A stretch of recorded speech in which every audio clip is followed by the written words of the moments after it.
As always, truth in music and movies. This is the world of duality, the world of opposites. And again, taking a look at this footage of the time lapse of the stars going around. That is, again, the wheel in the sky that keeps on turning.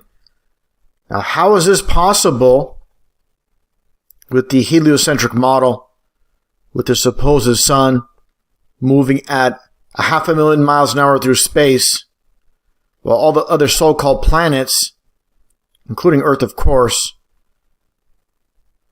are going round and round, again, as this vortex goes through supposedly endless space? Give me a break.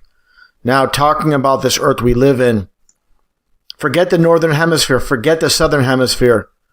All we have is the inner circle and the outer rim, or the outer circle, and the Antarctic ice wall that holds the oceans in. And this is something that's not being made up, that we can see with our own eyes with this footage from a helicopter view above Antarctica, the Antarctic ice wall. And take a look at this footage off the coast of California. Look at the ocean from this vantage point. If we lived on a ball, a spinning ball hurling through space, how do we get this footage of this ocean? And you can see the horizon and the water level. If we lived on a ball, that water should be going down. We should be looking down. It's rising up to eye level. So this is crystal clear for those that have eyes to see. 100% we live on a stationary flat earth. And again, water does not lie. Water always seeks its level.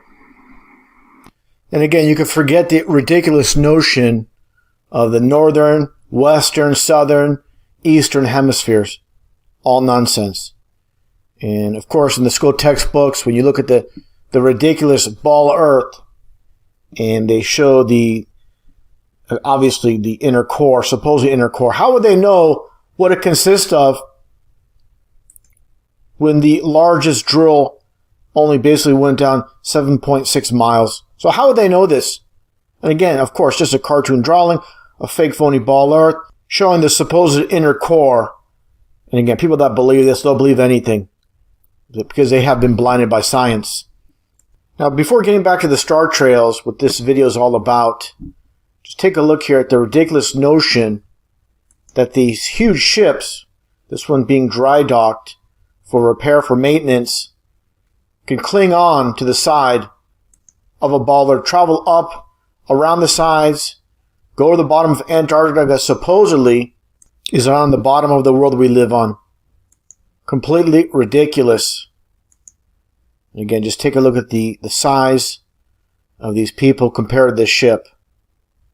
And take a look here as well, this footage. Again, the magnitude of this ship. And somehow, again, this weaker force called gravity being able to hold on. Now, take a look here. Somehow, these grass seeds are able to defy gravity. You know, grass seeds can defy gravity, while gravity can hold down this ship. Things don't add up. Things don't make sense on what we're told. Now, let's take a listen here to those that, believe in science. And let's take a listen to what Neil deGrasse Tyson has to say here regarding gravity. What is gravity? I have no idea. Okay, next question. Wow. No, here's the difference. We can describe gravity. Okay. We can say what it does to other things. We can measure it, predict with it. But when you start asking, what it is, I don't know. And here's the thing is, you have a lot of science geeks online pushing these theories of gravity, evolution, the string theory, the theory of relativity as fact, when these so-called leaders of science, such as Neil deGrasse Tyson and Michio Kaku, these so-called high priests of science, nothing but religious nonsense. Let's take a listen to what Michio Kaku says here. In science, we always say that you make observations, you have a theory, you go make more observations, and it's a very, very tedious process. Wrong. Nobody that I know of in my field uses the so-called scientific method. In our field, it's by the seat of your pants. It's leaps of logic. It's guesswork. It's guesswork. It's leaps of logic. It's guesswork. And this is definitely pseudoscience. It's not actual science. And again, the people that have been conditioned to believe in this nonsense, ball earth, can't get past it, can't get past the lies. And basically, for many, it's the point of no return. Now, let's get back on topic with the star trails. That's what this video is all about. Let's get right to it. Now, taking a look at the flat earth model here, and again, I said it many times, where we don't know the full dimensions of the flat earth. This is basically a representation, and the point is again, when it comes to star trails, I have to set the foundation so people understand exactly what they'll be looking at with, again, the sun and the moon that circle above like a clock.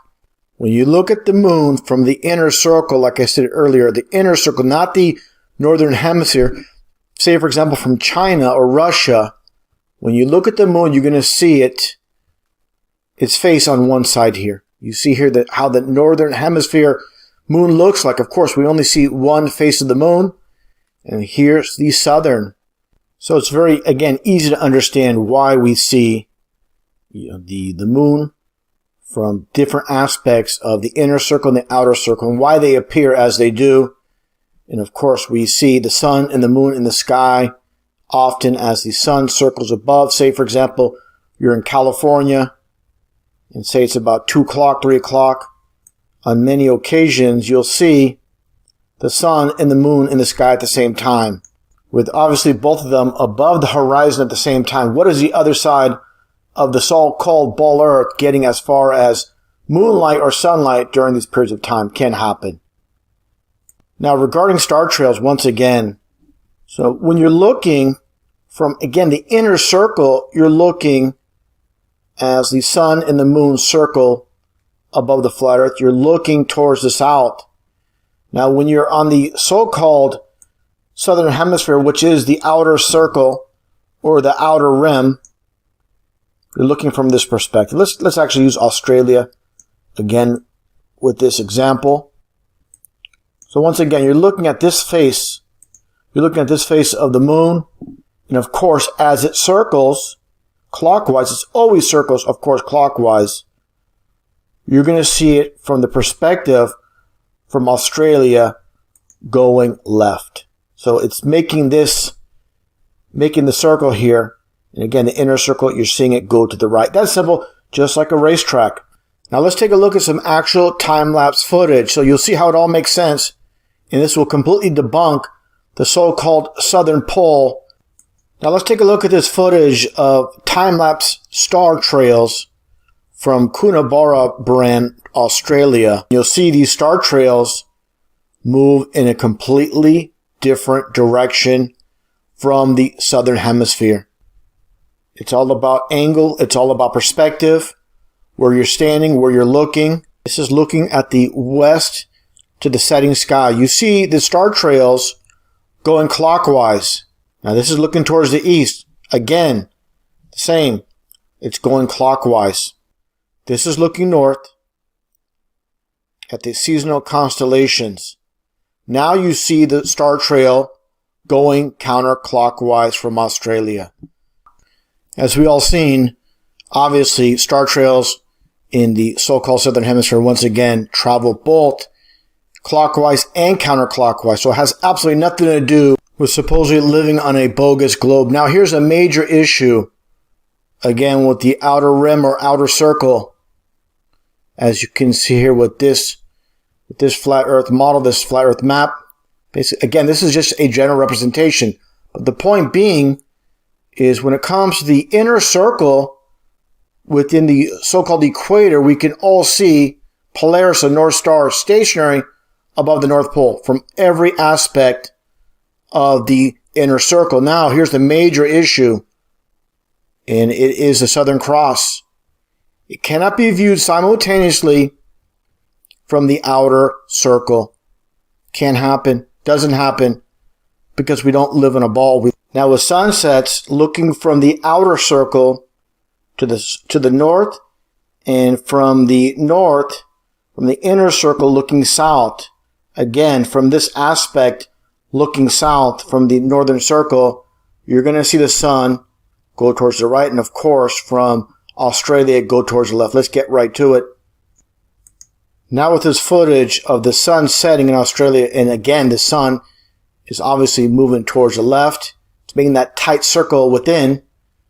And take a look at this footage as well from Australia. Again, moving towards the left. And take a close look as you see a star. It all coincides. It all makes sense. As you can see right here, the star moving left as the sun sets. Which actually, it's not setting per se. It's circling above. And I'll get into that in a little bit, how that works on the flat earth model. Again, there you see it going towards the left. And this is some footage right here of the sun setting over Lake Michigan during winter over a frozen Lake Michigan. And you can see the wider circle it makes because, again, it's in the inner circle. So you can definitely see that sun, and you can see it's a local sun with the illumination of the clouds. If the sun was 93 million miles away, the whole sky should be illuminated. All these clouds should be lit up. It's not. It's again, a smaller local sun. Continue on a little bit more, and I'll explain. Well, some might believe, oh, that sun is going around the ball Earth. Absolutely not. It's just like this row of telephone poles where the nearest pole looks taller than the rest. But as we all know, they're all the same height. Okay, they're all the same height. It's just how the human eye works. Just like when the sun is so-called setting, it's not actually setting. It's basically remaining the same height in the sky. But again, due to perspective, as it goes off in the distance, just like these telephone poles, it only appears that the sun gets lower and lower and lower as it goes beneath. Just like the telephone poles down the row, eventually you cannot see the furthest one. It's not because of curvature. It's, again, due to perspective. Now, to completely debunk the notion of, again, us living on a ball Earth with the so-called southern hemisphere where people are standing upside down, and many people use that, believe in the ball Earth. Again, it's star trails. So this is what it's all about. Let's take a look here. And this is from Perth, Australia. Again, let's take a look. And I'm going to play this. I'm going to speed up the footage just a bit so people have a good idea of what they're looking at.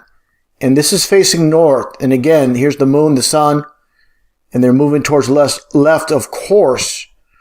Let's speed this up just a tad so we can get this going. I'm going to slow it down now. Now again, you see, pointing towards the north, looking towards the north, you see the counterclockwise star trails. Now let's go look from the perspective. Again, it's about angle and perspective. Let's go look towards the south and see what happens.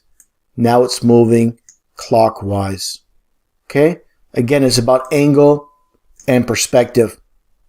Okay? This is not something I'm making up. This app is created by someone, I'm sure, that believes in the ball Earth, and they don't realize, what this demonstrates when it comes to star trails with this app. Once again, here is your counterclockwise star trails. Now, here is during the day. I'm going to speed this up a tad. So we can get back to night. And again, here is just one last time your counterclockwise star trails.